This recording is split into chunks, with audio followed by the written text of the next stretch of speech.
Welcome to Decades of Horror, the 1980s. God will pardon me. That's his job.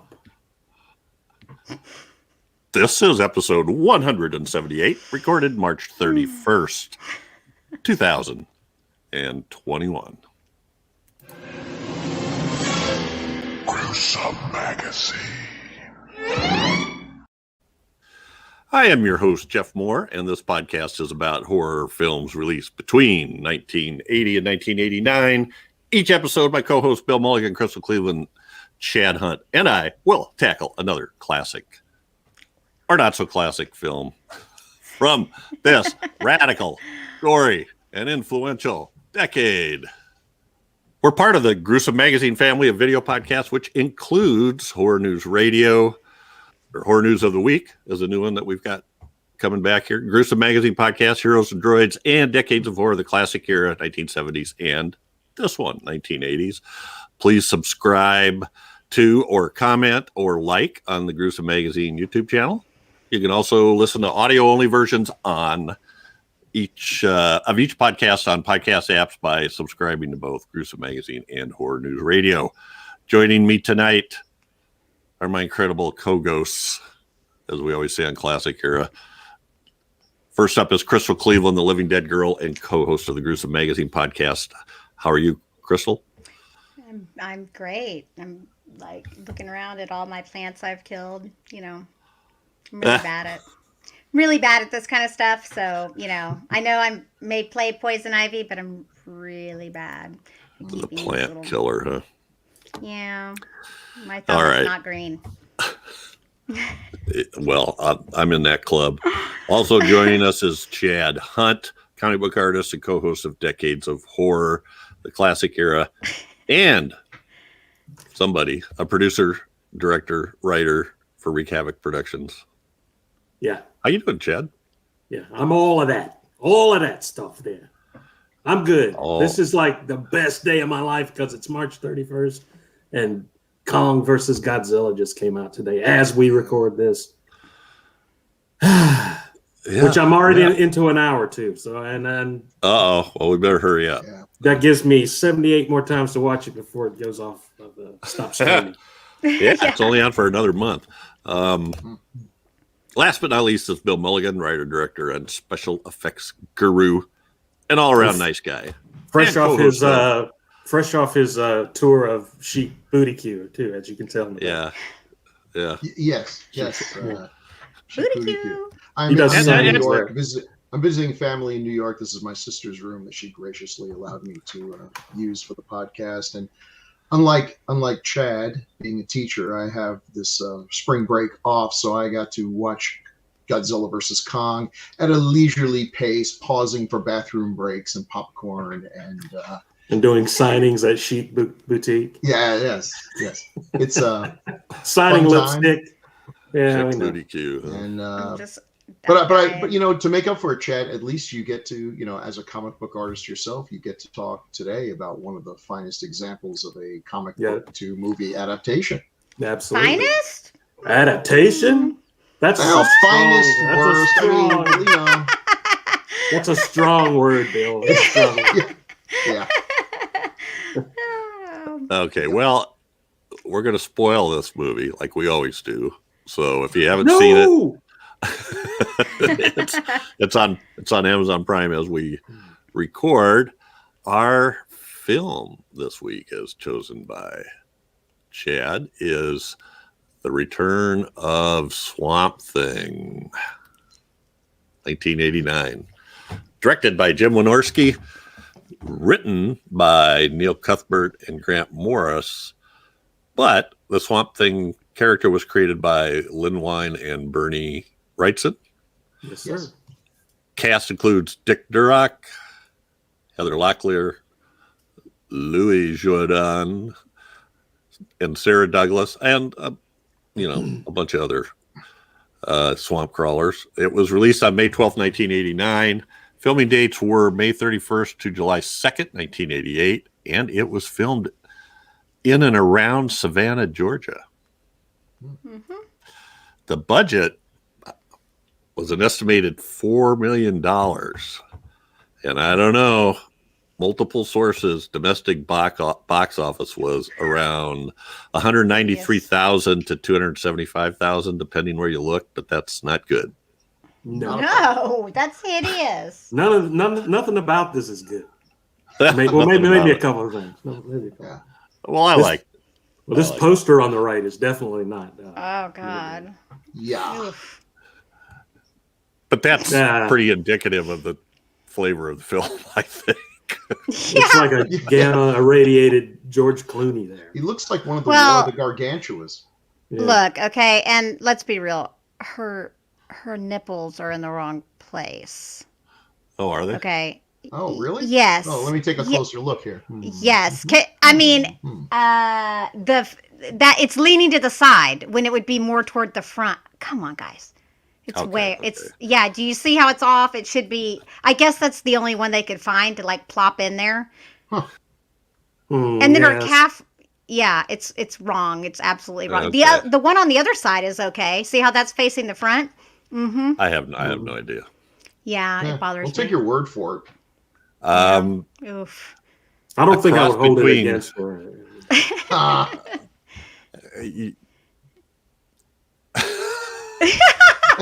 It takes a while. It takes a while for Jeff to catch on. A cross between Little Shop of Horrors and the Incredible Hulk with a light spritz of hairspray. Sure. Huh? Wow. Sure. That guy was huffing hairspray. Why not? He thought that was accurate. Well, of course. So we also have, let's see, the production company is Lightyear Entertainment. Also known as, this is another one of those good German ones, I think. It just sounds funny.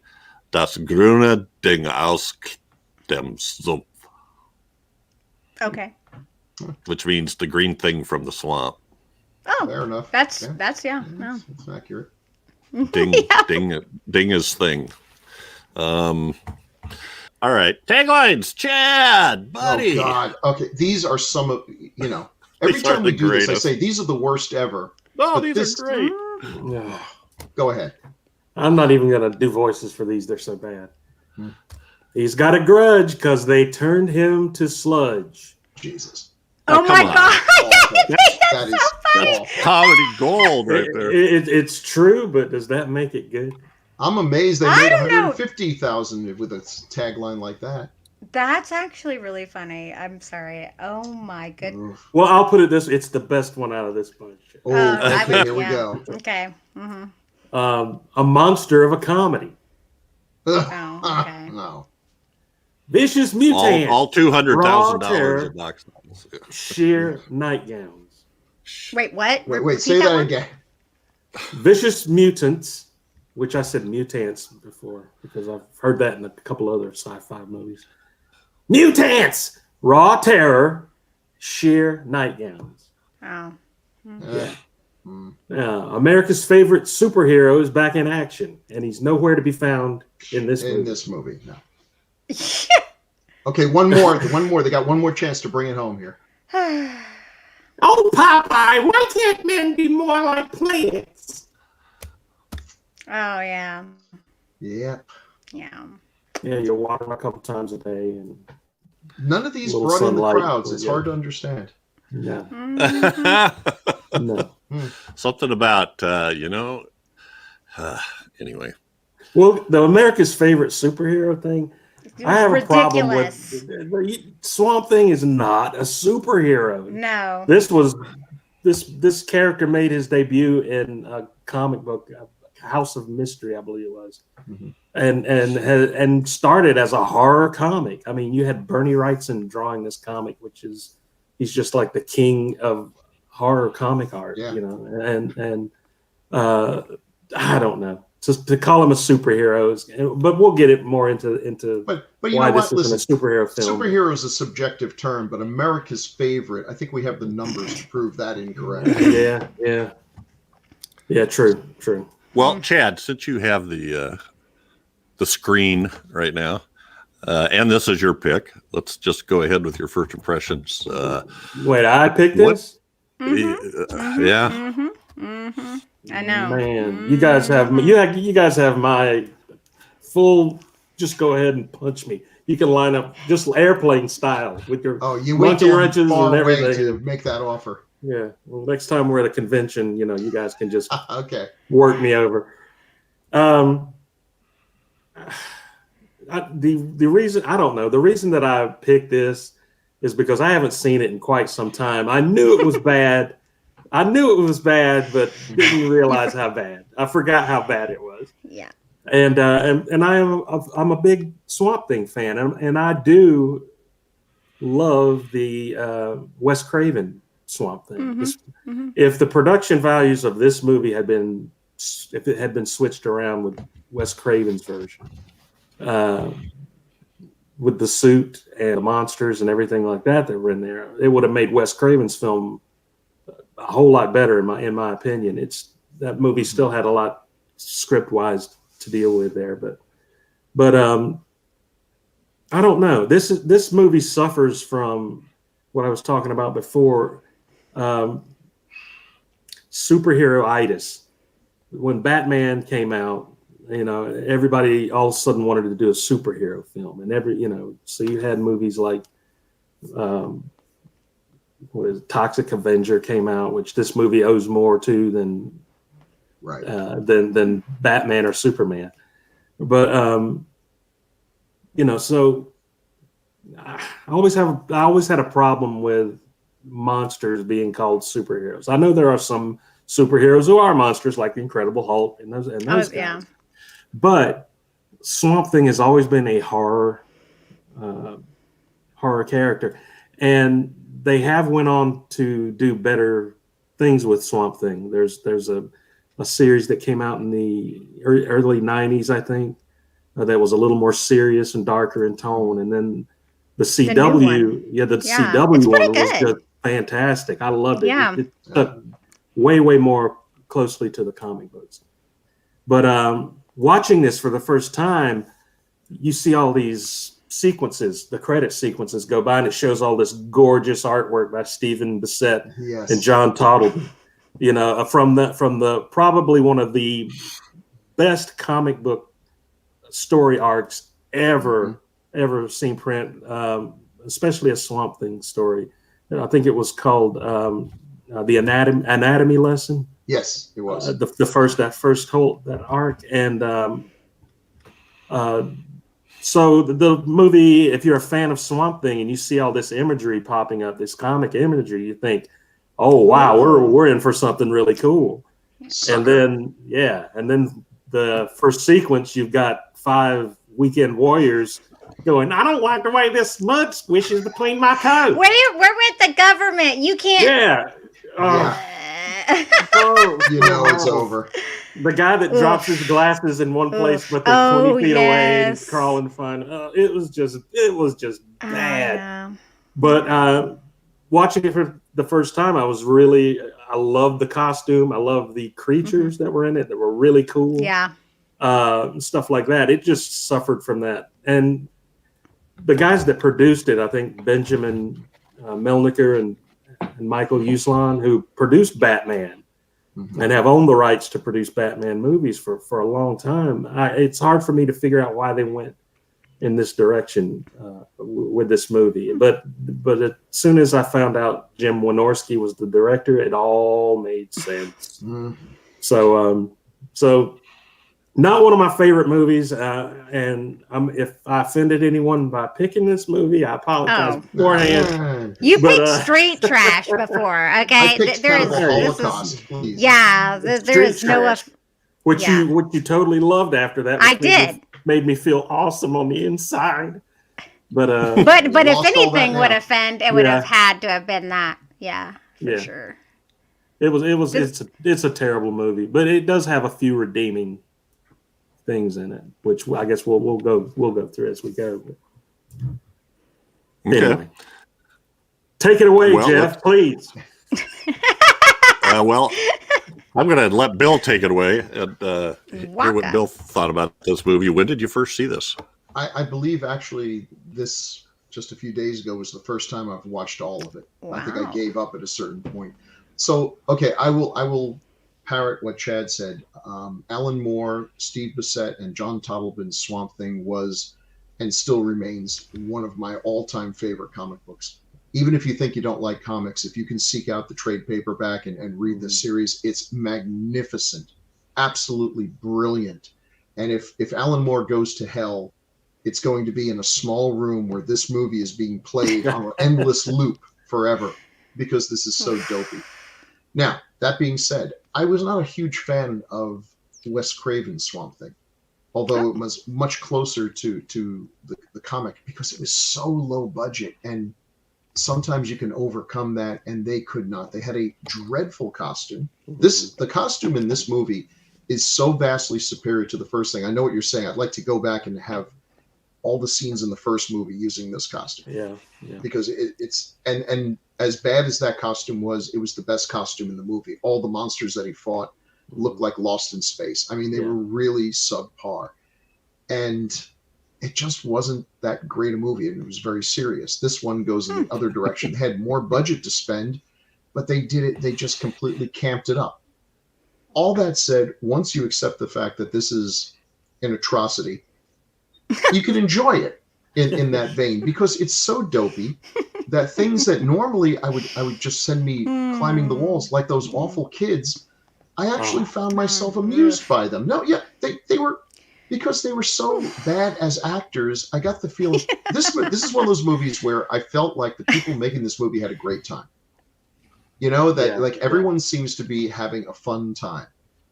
They probably were sorry when June was over and they were done shooting this film, because everyone just seems to be camping it up, having fun, laughing. I haven't heard any stress or anything. It just seems like it was a good time. I wish that the audience watching this film could enjoy it as much, but it's pretty silly stuff, and that's especially galling when it comes from a really good comic. When they ruin something that wasn't that good to begin with, whatever. But they just seem to, this seems to keep happening with Alan Moore. Yeah. That they take Alan Moore comics and you think to yourself, man, he's such a good writer, and the artists he worked with are so good. You've got the movie laid out for you here. Just shoot the panels with real people, and you've got a great movie. And it's seldom done. I did like V for Vendetta. I liked Watchmen. From Hell has its good points, although but all of them fall very, very short of what could have been. And League of Extraordinary Gentlemen we will not even speak of. I mean, oh God.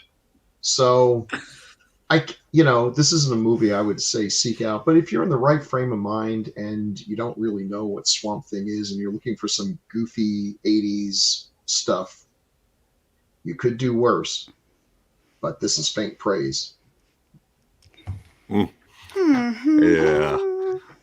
So, Crystal Cleveland. Oh, here we go. I'm going to go ahead and put my earphones on mute now. So No. So they're going to start burning any second. It'll be good. I know that I saw this as a kid. I just do not remember it, or I only remembered pieces of it. So really watching it now was like watching it the first time. And yes, it's a tragic horrible movie, but I did laugh quite a bit, and it's silly. I loved Wes Craven's Swamp Thing, so I agree though. Oh my God, I wish that they had been able to switch the suits. This suit was a little too green for me, like too grass green colored, but the suit itself was really beautiful. I wish they had gone with a little bit more olive in the main. Anyway, that's irrelevant. Oh, sorry, doesn't matter. But I also thought that the creatures were awesome. The other creatures, I loved them. I thought they were so cool, and especially for the time, I was like, that looks great. He looks awesome. The genetic stuff. That was the kids. Yes, they were tragically horrible actors, but they had me dying laughing. The kid, when he opened the door and then he falls, and then you could tell the heavy child was having a hard time doing his little front. You're talking about Honey Boo Boo? Yeah. Honey Boo Boo. It was so cute. Let's be honest. They weren't any worse than Heather Locklear. No, and they have an excuse. They're children, for God's sakes. Yeah. So I was like, yeah, the acting is something. I mean, it's either overdone or not done at all. But I mean, yeah, it's just a complete, sometimes this stuff really works. Like, you have a serious movie and then you have a funny, like Evil Dead 2. And that just completely worked. This one, I don't know. I like stupid. It's not, it's an awful movie, but I found it entertaining. Mm-hmm. Fair enough. Would I watch it again?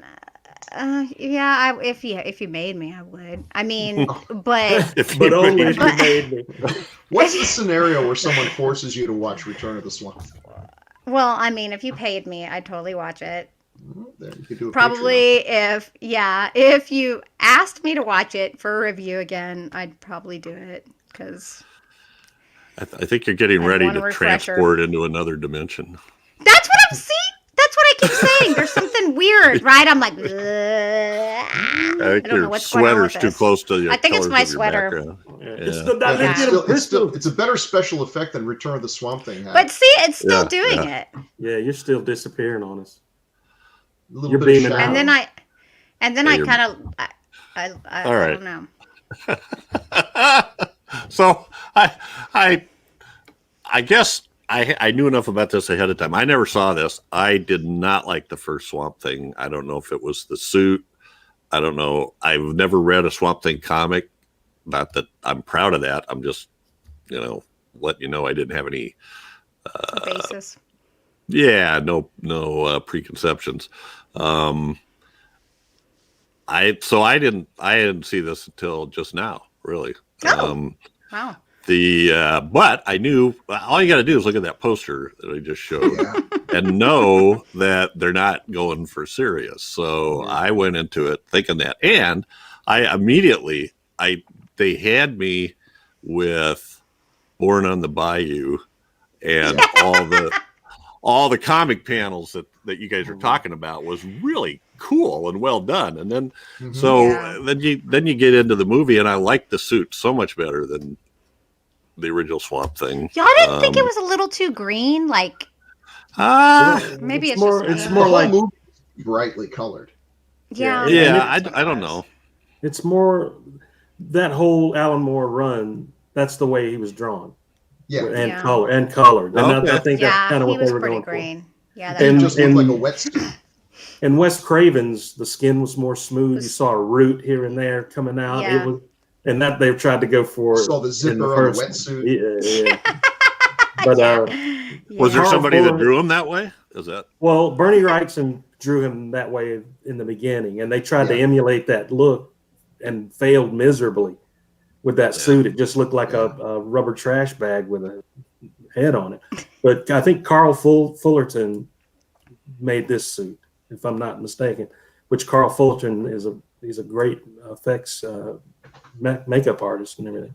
So it turned out a lot better, and again, it does look more quality, obviously. Yeah, and they were going for that Stephen Bissett drawn look, and it's just a vastly superior suit, like Bill said. Yeah, and again, not having read the comics, but my impression of him was having like this sort of swampy, not well-defined shape with seaweed or, whatever moss and stuff hanging on. But anyway, same thing with the kids. Although when the kids first came on, I was really irritated with them. But by the end of the movie, I was laughing like because they just like they're so funny. They're so stupid. And they just took that hammer and beat the hell out of it too, didn't they? Right. I mean, they took that nail and beat the hell out of it. They just kept going after those kids were on again and again and again. So anyway, by then I was laughing. And Heather Locklear, I think this is I mean, they're going for campy, and sometimes they hit it and sometimes they don't. Heather Locklear pretty much played every line the same, didn't she? Kind of. Yeah. Yes. I wish Bless her heart. that men could be more like plants. That was really early too. That was very early in the movie. I was like, how did this woman become so famous? I'm like, how? And then you look, and she was in all this stuff. Fall Guy or something, like all this stuff. And I'm like, Tommy Lee's girlfriend. Oh, T.J. Hooker. Yeah. So there was a little aside to that. T.J. What's his name? She was easy on the eyes. I mean, that's all that was asked of her, and that's pretty much all she could deliver. And it was still the 80s, so you had that type of female character going back then. But what I want to know is what dog food commercial guy did they get to dub the voice of Swamp Thing? Oh, yes, that was terrible. That wasn't horrible. Oh, okay. That was me. No, and there was no effort. No, you'd have been vastly superior. Yeah, like I mean, he's Swamp Thing. He's made out of muck and moss. He should not sound like the world's greatest radio announcer. He should have a perfect diction. Cheerios now with weird. 7 minerals and vitamins. I mean, I have to go save the girl in the swamp. Come on. It should be hard for him to speak. It should take effort, and should come out all gargled and rotted, but that wasn't what they were going for. That would be treating this like a serious subject, and that was not their intention. So, sure, he's a DJ. It was bad. It was bad. So anyway, and I agree with the creatures. I like the creatures were way better. The first one, the thing that the Elephant Man, Louis Jourdan Arcane turns into is just ridiculous. And anyway. Oh, the pig dog. Whatever it was. That looked like something they had somebody threw over the back of a chair in the effects department. They said, "Hey, let's make a suit out of it." And that's the climax of your movie. Probably did, yeah. Give him a sword too, just randomly. Sure. Give him a sword to kill Swamp Thing. Because if you're going to kill Swamp Thing, a sword is real effective. But this had a leech man. It had the elephant guy. The leech man was awesome. Yeah, the leech fly, man. the rope man, the rope wasp guy, whatever he was. And there was an elephant, definitely for sure. The side thing. We should have seen more of them. Actually. Now the guy at the end with the floppy brain could have used a little work. But once again, the climactic monster is so underwhelming. I would have rather have seen any of those other creatures. Every time he gets punched in the face, that big wobbly head would wobble down over his eyeballs. Yeah, I think he's got a vulnerable spot. Apparently. Well, let's see. Bill put together a couple of things here. So we've got an actual poster where Heather's trying to look scared, I guess, and features. She's laughing. Because it's a comedy. Well, it's a scream. That's her screaming. Don't you think? Still a way better poster than the other one. It is a better poster. Yeah. Yes, I like this way better. Real. Yeah. But it also looks like something that I think I could have actually created that actual poster in about the time, in like an hour. But that's not even the same suit. Why wouldn't they use the same suit? Yeah, it's the same suit. Is it? Yeah. It doesn't look anything. The colors are completely different. It's lit better, so you can see some more definition. Be, touched up a little colors bit are too. off. Yeah, completely. He's not giving the thumbs up. Oh my God. Oh, and how things blew up in this movie was totally mind bending. They blew up real good. Yeah, you could throw a paint can at one car and then 50 cars down the line blow up because of every car's a Pinto in this movie. Yeah. And I was thinking this might have been produced by Roger Corman the way those two boats blew up. Yeah. It could very well could have been. Didn't Wynorski direct a couple of Corman films? I'm pretty sure he did. Yeah. So, well, let's take a look here.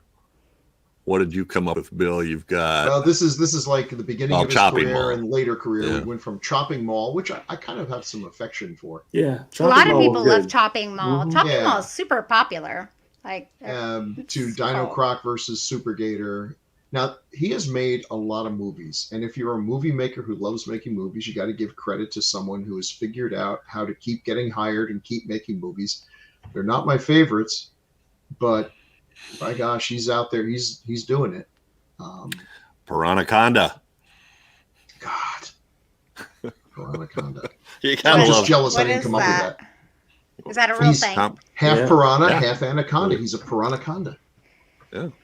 Hey, well, you know what I'm I gotta assuming the say, snake a with lot a of that piranha's stuff head, is before. I mean, now we have so much of that mishmash stuff. Oh, yeah. So, I mean, he tells the story.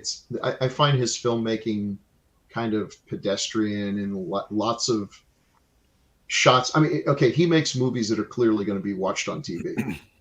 Yeah. So the framing and the composition and everything tends to be kind of that square thing. And yeah, I know Zack Snyder did the same thing, but he's not a Zack Snyder. So it's not the mark of excellence to see directed by Jim Wynorski. But you might have fun watching the films. They're not necessarily unwatchable.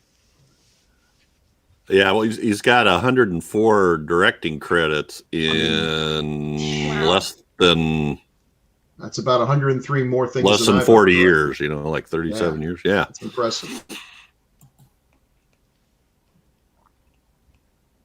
What about, does he still working? What's his latest? He's had something 2021, Bigfoot or Bust. In there you go. I'll bet it's awesome. Ooh, Dave would probably love that. Yeah. 3 years ago was Cobra Gator. Oh my god! Oh my gosh! and one thing you do see a lot of actors that in his movies. Yeah, that's true. Including this one, which has some actually pretty terrific actors. He's had James Coburn appear in his films. Wow, really? You could actually do a whole podcast on the titles of these movies. There's the Sharkensaw Women's Prison Massacre. That's genius. Okay. Shark Babes, Sexapede, Legend of the Naked Ghost, Scared Topless. Oh boy, I hate it when that happens. A classic. A documentary. Busty Coeds versus Lusty Cheerleaders. Oh, who do you think is going to win? My money's on the Lusty Cheerleaders because they're nimble. Yeah, listen to these. The Hills Have Thighs. What? Are you serious? Those are porn. Yeah. So they're porn. They're like Cinemax. They're like Cinemax porn. The Bear Winch Project. The Bear Winch Project. Yeah. I think I actually saw that one. Shark Babes. Wait a minute. How about this one? The Devil Wears Nada. The Devil Wears Nada. I mean, that's Breastford Wives. That's my favorite. That's kind of genius, right? Cleavage Field. Yeah, Cleavage Field. Oh God. Oh my God. The Da Vinci Coed.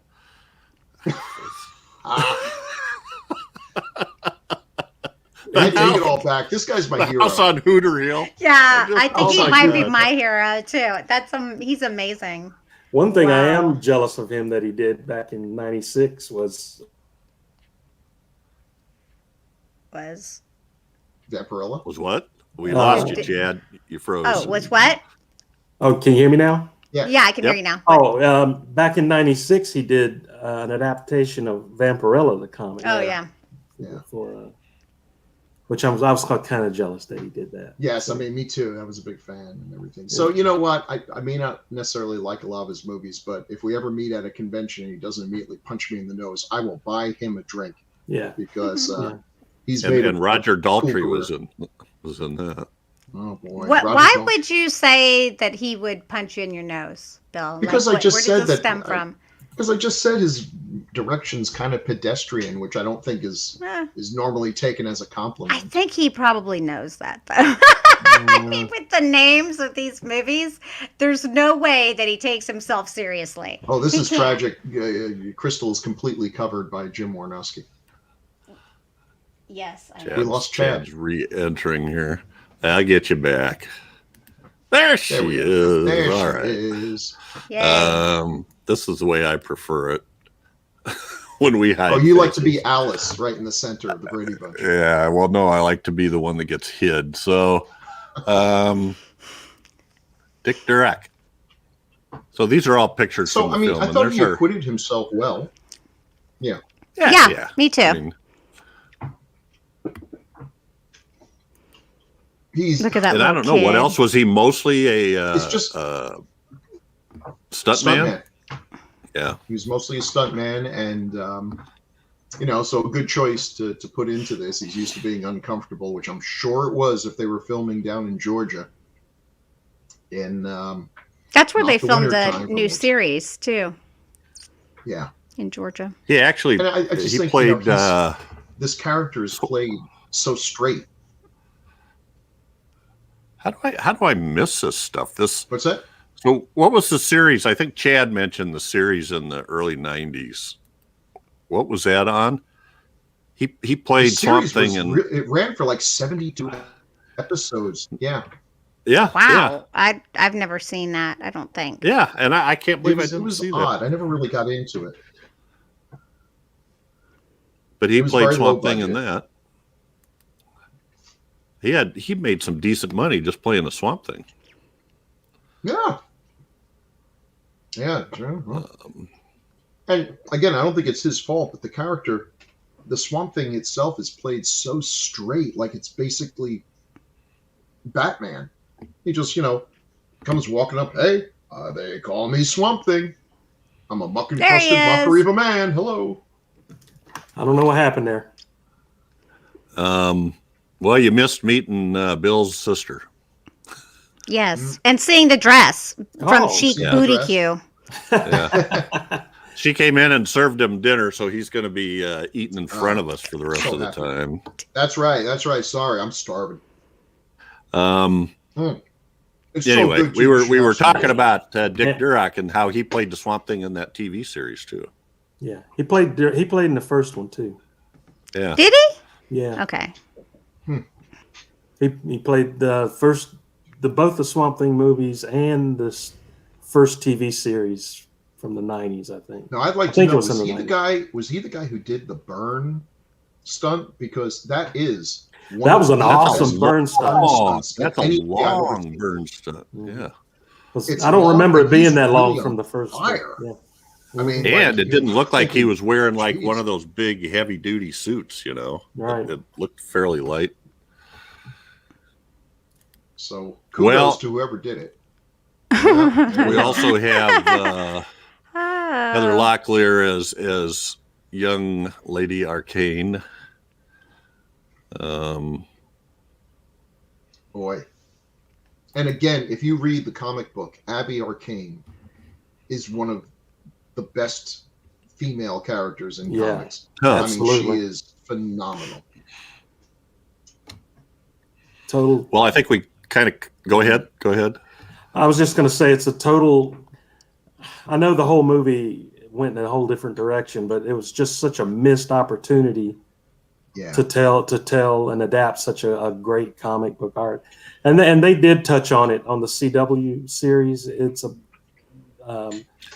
Jason Woodrue and a couple of those characters that played the Floronic Man, and oh wow, they touched on that. And it was played a lot better and more serious in the series, the TV series, which is the issue where they consummate their relationship, if you will, where she eats the fruit that grows from his body, is just this amazing hallucinogenic thing. Yeah. It's really, and then you get this, which is okay. Yeah, this looked like something you'd see on Cinemax on Saturday night at 11:30. Yeah. So. And she was just. She just was in. You're right, Heather. I mean, I can't believe the TV series she was in. Yeah, she was in all kinds of stuff. Yeah. Over 100 episodes of Dynasty. Wow. What was other ones? Melrose Place, 199 episodes. Spin City, all 71 episodes, or 71 episodes of that. I didn't realize she was. What's Spin City? Wasn't that the one with situation comedy? Yeah. Yeah, Michael J. Fox and Barry. What was his name? Barry Bostwick, wasn't it? And you know what? I remember her being having a good light comedy touch.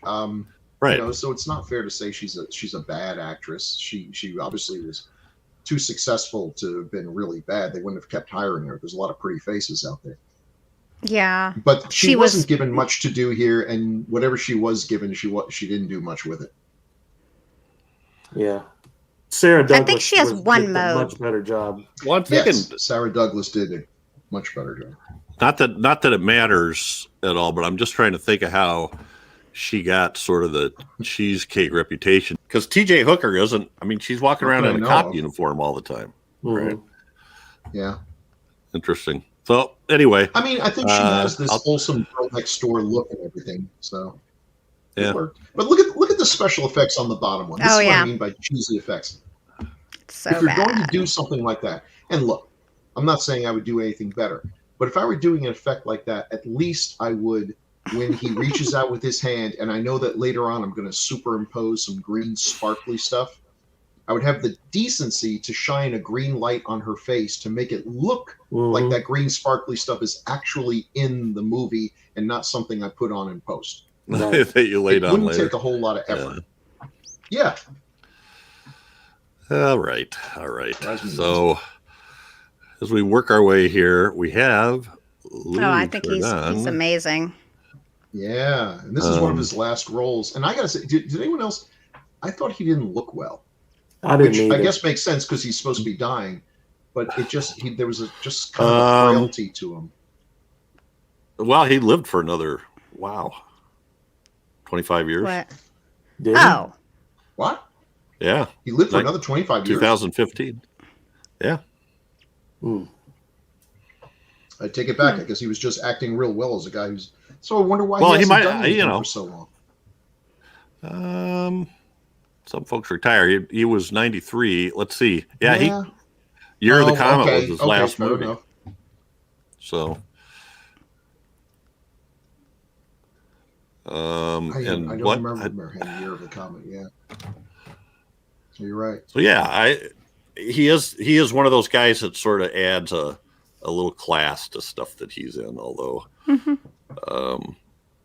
yeah, he was kind of underplaying it a little. For playing a mad scientist and everything. Yeah. I just think he played it well, like straight. Like he did. He was actually good. Yeah. He sure had his pants hiked up high. It was a style, wasn't it? Yeah, it's like, look at that. In the 50s. Maybe. Yeah. Yeah. When you're suave and debonnaire. That picture on the bottom is. If it works. One we might have to do. He did an excellent Dracula in a BBC TV movie. Yeah. I can see that. Yeah. Which is also one of the most literal adaptations of Dracula. I don't know if we'll ever do it because, frankly, how many Draculas have we done? And it's pretty much the Bram Stoker novel on a low budget. But he's quite good at it. He does a good job as Dracula. Oh, I think I read something that he didn't get along with the director. Well. Wynorski, of course, this is Wynorski's side, but he says he wanted him to refer to Miss Poinsettia as Points. And do you guys realize? Look, he was 69 in this, and he looks fucking fabulous. Yeah, he looks fabulous. I would have said 55. Like, what? Yeah, no. He does. He looks great. I didn't realize he was that old. Holy moly. When I just looked at it, he was born in 1921. He looks great, but I just felt like he was tired. But again, he looked at 70, filming all day, I would probably be tired swamp, too. Yeah, that's true. Yeah. Holy moly. Maybe it helped that Sarah Douglas was his love interest. I don't know. Yeah, apparently. That would help. She's hot. She's hot. Yeah, she Superman. Is. Well, I she's my favorite Superman. At any rate, Monique Gabriel, who played Miss Point. Oh, go ahead, Chad. I was just going to elaborate on the point you were getting ready to elaborate. Yeah, go ahead. But he told Wynorski he didn't want to call her that because it seemed disrespectful to call her that. Yeah. And Wynorski said, "Weren't you in a movie called Octopussy?" And yeah, but it was. So they didn't get along for the rest of the filming, from what I hear. So yeah, after that, yeah, not all that Octopussy surprising. isn't Octopussy. You're absolutely right, Crystal. You're absolutely You know, right. like what the hell? Like, totally It's a word. different, dude. Yeah. Yeah. Mm. God, Louis anything that Jourdan. has, yeah. Wow. Mm-mm. Yup. Said Yeah, I just Wynorski, always who went thought on him to as do the kind of a Bear Breath classy guy Project or that, whatever. Right. Yeah. and he was in a lot of stuff, you know. Yeah. Louis Jourdan. I'm sorry. And I don't know. That's the way I've always said his name. Is that correct, or have you guys heard Louis? Jourdan. Jourdan. Louis Jourdan. Mm-hmm. Louis Jourdan. So French. He's so French. Like he actually, like at a point, he kind of reminded me of Mads, the guy who plays Hannibal. Oh yeah, For a second. Mads Mikkelsen. Oh, okay. Yeah. Yes. Yeah. Okay. I can see that.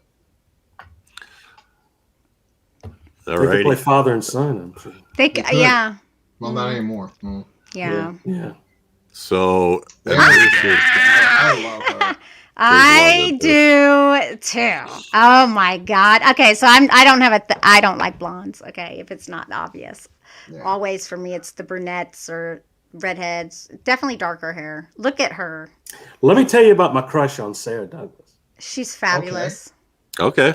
Back when Superman 2 came out, Yes. this oversized edition of like a movie book came out. It was, if you guys, Bill, you're probably familiar with the old Marvel Treasury edition Yes. type. It was that Giant size, comic. and Oh, it wow. had I think it had a poster of everybody that was in the movie in the book, and the only one I gave a crap about taking out, putting on my wall was Sarah Douglas in this outfit right there in the middle. And I just had the biggest crush on her. I just thought she was so Me beautiful. too. Yeah. I had such a crush on her. I was like, Superman 2 is one of my favorites. Yeah. You know, I'm a huge Superman fan. He's Yeah. blows Batman. Well, I don't know That if was it's a great trio it's of villains, actually, and she was so good. I don't and know what if a great costume. I don't know if she actually had a part, but in the Dan Curtis Dracula that we did with Jack Palance as Dracula, she was the one that was his wife that he was looking for, somebody that looked like her. Oh yeah. Well, I don't know if yeah. she actually. I'm trying to remember But- if she actually played a part or if she was just a portrait or something. I think it was just the portrait, Yeah. as I recall. Wow. But Crystal, you should That's cosplay as her. I was Superman actually 2. thinking Oh, the there you go. same thing. I was like, that costume's so simple. Yeah. I could totally make if it. you want to do the Conan one on the bottom, I wouldn't complain. Yeah, I about like that either. too. Isn't that hot? And that would not. That's Yeah. not. That's relatively easy. There's not much to it. There's not a lot of fabric, that's for sure. No, be cheap. That's what you think until you get into that Yeah, stuff. Oh right. my Oh, of god! course. But really, how simple is that costume? And What she was her just- name in that? Sells the Ursa. She was Ursa. Ursa. Ursa. God, I didn't realize she was in. she Falcon kind of reminds Crest. me of a Vulcan right there too, with the hair for some reason. And in this movie, she acquits herself well. She's not overacting. I She's never have a problem with her. She's great. so like good in this compared to a lot of the chewing scenery that's going on. I really started feeling kind of sympathetic to her, though she's a bad person. She's done bad things, but She's I kind of done liked her. You know, Haven't we all? Yeah. It's just she gets. I think that she gets cast. She was cast as the bad one too often. She's not given much to do in this, really, No. No. until she finally starts helping out. Right. She was sort of in the prime of her beauty at that point, as far as I'm concerned too. I mean, to me, she was prettier there than she was in Superman 2 and the Conan. She is one of those. I think she's one of those women who kind of ages. Yeah, really she just well, and she's always she's a very good actress. Like you said, Bill, she sort of blows away everybody else in the movie. She did With make not the much scenes- to work with, yeah. The scenes with her and Jourdan, I think, were well done. Mhm. And compare that to Heather and Swampy. Yeah. Yeah. Yeah, she's what is she like 68 now? She did a couple things a couple years ago. Good. Seemed like she's been working the whole time. Good. That's good. She did these Hallmark movies or something like Netflix. Oh my God, she's in those. She's in those Hallmark movies, and my wife makes me watch. Oh my God, yes. A Christmas Prince, the Royal Wedding. Prince, yeah. I'm down the Royal with that. Baby. Oh my God. Look, okay, don't knock I've them. watched every single one of them. There's nowhere to hide. Well, iZombie, the chick from iZombie, isn't it? They're not terrible. They're not terrible. I mean, no, they're their own little genre. They take place in pretend countries that you've never heard of. I like these. I like Hallmark movies. I don't like Lifetime. That's too real. But I like Hallmark fakey. Oh, it's the perfect life. It's so wonderful. I'm totally okay with that. I will watch that. Mm-hmm. I want that, or I want massive killing and blood. I don't know. Somewhere, yeah. Okay, fair enough. Yeah, it's very strange. No, not at all, actually. Yeah. What else do we have here, Bill? What'd you give me? Oh, we've got some supporting cast and here. The rest are here. Okay, I just want to say, the middle Ace Mask is the greatest name ever. Isn't it? Ace Mask. Mm-hmm. If Ace Mask gets superpowers, what possible other name could he go as that's not inferior to his actual name, Ace Mask? And he can't. Yeah. And Monique Gabriel was in a lot of schlocky movies. Mm-hmm. I don't even know who that is, or I don't know who any of she these is. guys are. She is she was a Penthouse playmate. Oh. And then went on to be an actor. Yeah. But Joey Sagal I had never heard of before. No, he kind of reminds me of Jack Sparrow with a little Russell Brand. Mm-hmm. Mm-hmm. I like that. Yeah. Yeah. Yeah. And they did the two of them did some funny bits together that seemed kind of out of place in the movie, but okay, when they're comparing the scars, that was amusing. Hey, let's do what they did in Jaws. Let's do what they did in Jaws. Yes, exactly. So, right. Let's see. He was in Barbed Wire. Is that the Pamela Anderson movie? Mm-hmm. Sure is. But he didn't have he was Fred the bartender. He was, that's the same thing as here. He was pretty much overacting all the time, but I think he was supposed to. It's. Oh yeah, that's yeah. what I don't think he was doing anything that they didn't ask him to do. No. Yeah. Yep. And I did like Ace Mask. He was a funny character, I thought. He's especially one of those guys. I mean, I feel like I've seen him a lot of times. I've never, his name has never registered in my brain until this, but I feel like I've seen him in a lot. He's got that kind of face where like the character he is actor. The bartender, the cop. Yeah, he's a character actor. Yeah. Who could probably work till the day he drops. Let's see. He is last thing he did. Let's see. Apparently he's. Don't tell me he's already dropped. I'm going to feel bad. No, he's still alive. Said he was born in 1948, so he'd be 72 or 3. See, he's younger than Louis, and look at him versus. Sorry, that he hasn't done anything for about 15 years.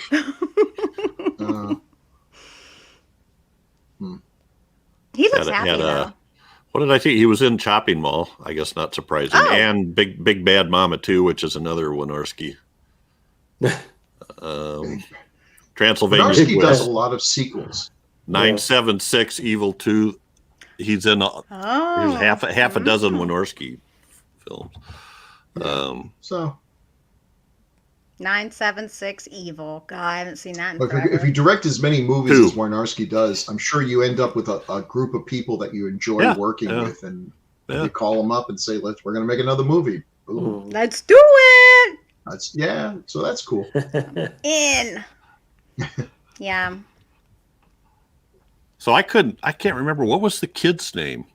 There was the one that was oh God, I don't remember. No. Omar. Yeah.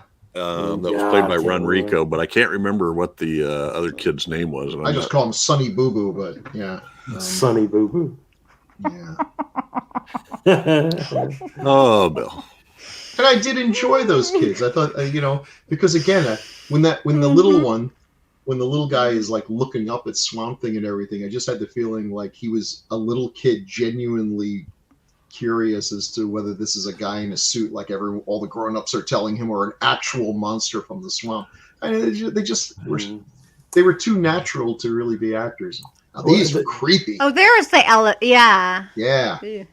I don't know why that one really bothered me for some reason. That's some Screaming Mad George stuff right there. That's like yeah. For years, I thought that's who did the effects, and then when I watched it this time, I saw it was Carl Fullerton did some. Yeah, they gave some specific credits, which I thought was good for the Swamp Thing. Yeah. Suit and you said it was Fullerton. I think. Well, I may be thinking Fullerton did just the Swamp Thing suit. Okay. But there was another crew given credit for specifically for the Swamp Thing. And there was another crew that I think had that may be responsible for this stuff. I just got to say, if they didn't use that middle suit, that insect roach suit in another movie, I cannot think of any conceivable reason why, because that's a perfectly good monster on the little suit there. Yeah. Then it wasn't even on screen very long. No. Until he got killed by the phony lightning bolts. Mm-hmm. That elephant looks really good. Yeah, it does. That I could never figure out what that was on the top. Was that some alligator man or something? I think it was like an alligator man. Okay. You couldn't really see his face too well with the bars, which is a bad decision. It does look like an alligator, like claws. Mm-hmm. The elephant guy looked like something out of like The Thing or something. That's what threw me off about the first movie, because I'm thinking The Thing came out before that, right, or about the same time? 82, I think about the same time. Yeah. But before the first movie. Okay, sorry. First one, Yeah, that kind of looks like the Blair thing at the bottom there from the end of The Thing. Yeah, right. Same type of deal. And I think Bill had some. And here's our cheesy effects. That lightning from the 80s, I'm telling you, it is just, they love that lightning. They love Ghostbusters lightning, yeah. Well, how the blue stuff, the blue light went up her and then down into him. It was not. Which again is not a bad effect, but you need to enhance it with something to make it look like it's actually in the something scene. Real world, yeah. Those spores. Because otherwise, I'm telling you, if you have After Effects, you can do everything that you're seeing here with very little training or effort. It's an easy effect to do. They even have tutorials on YouTube to do all kinds of stuff. Oh, really? Yeah. Really? Mm-hmm. Oh, sure. That literally lead you take this, do that. They did the whole Umbrella Academy effect where the person disappears and goes somewhere else. It was actually interesting to watch. I was like, it is pretty cool. It seems simple, but I wouldn't want to do it. And the ones that you'll see, the tutorials often go into, okay, now we're going to highlight some edges to make it look like a light actually passed by this person, and do all these little things that add to the realism. And you can see the people who put that little bit of effort in, and the ones who just say, okay, I have a guy holding a gun, pew, pew, pew, I'm going to put some muzzle flash there, and do nothing to make the gun jerk back and look like it's actually moving. That's the difference between caring about your craft and not. When I shot my little laser gun, I did try to do this, but I don't know if he did it right. I don't know if he did my pew-pews at the same time as I went. Pew, pew. Well, let's wind this up. I think we've about talked this to death since we're all over the place on different. Now we're on now we're on Death Wish after. So, any final comments from anybody? I mean, I think people should see it at least once. If you walk in there thinking it's they're trying to be campy, and there's a few things that it's almost funny in what they're trying to do and not quite making it. Right. But if you want to see, if you were willing to sit through this whole review, you got to watch the movie. Yeah. Yes, watching that movie is almost as exciting as watching me eat dinner. So, I'll say if you like Swamp Thing, just go buy the graphic novel, The Anatomy Lesson, Alan Moore. Yes. and you'll be blown away. I guarantee it. Or so your money back. The CW thing that you were talking about, that was like a couple years ago, right? No, it's now. Yeah. It's current. It's like no. Oh, I it's now- just think it still exists. It's still. I don't know if they ever did a season 2, but they did a season 1. No, they didn't do a season, but you can still see. Season But you can 1. still There's watch talk- season 1. There is It's only talk like about last year, bringing it wasn't it? back. Yeah. So I think I need to COVID check that messed out it because I up. remember you plugging that when it Yeah. first came out, Chad. And If I'm- it's filmed in North Carolina. Yeah. Way. Holy cow! Is that such a good show? compared is to good. this. Oh, yeah. And it has Well, Virginia Madsen. I shouldn't say compared to this, but Yes, it's compared a to very good- this. That's For apples sure. and oranges, but Yeah, it's Yeah, two yeah, different yeah. It things. is. Well, we do have some feedback Oh, Uh, yeah. Yay! from a few episodes ago. This is from episode 173, which was Society. Society.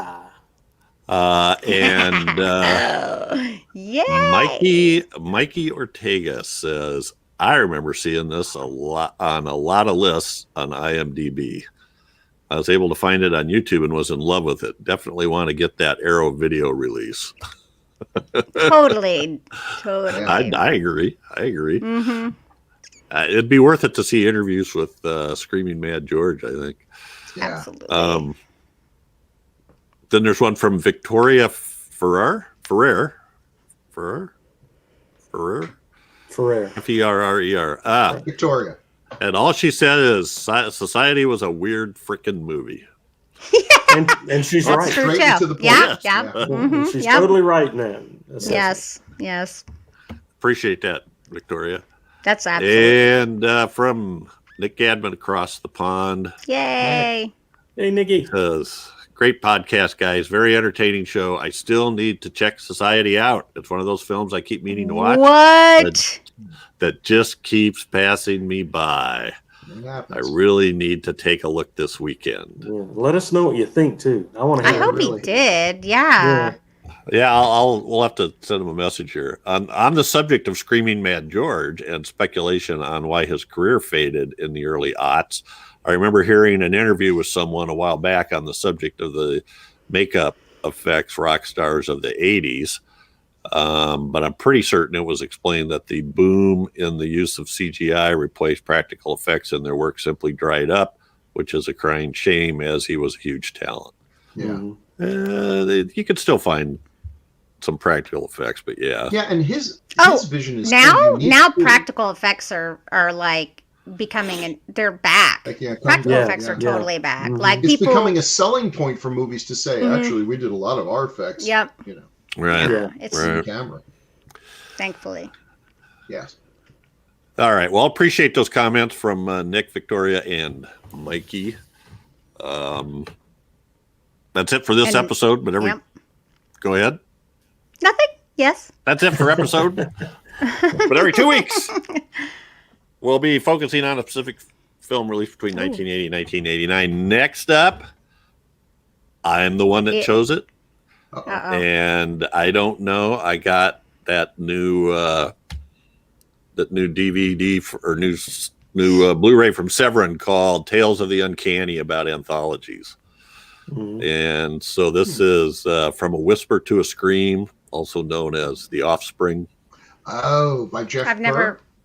And I actually kind of like it. Vincent Price is the Me too. bridging, a very So loose what is bridge, but it's an anthology movie. What's It's it called? From a probably whisper- to a scream.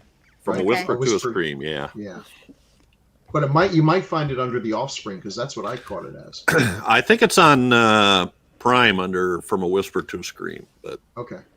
anyway, that's what we're doing next. I just felt like an anthology. That's a good one. It's not Creep Show, but I thought it was fun. I've never seen it, so And that Jeff should be Burr's a fun. cool guy.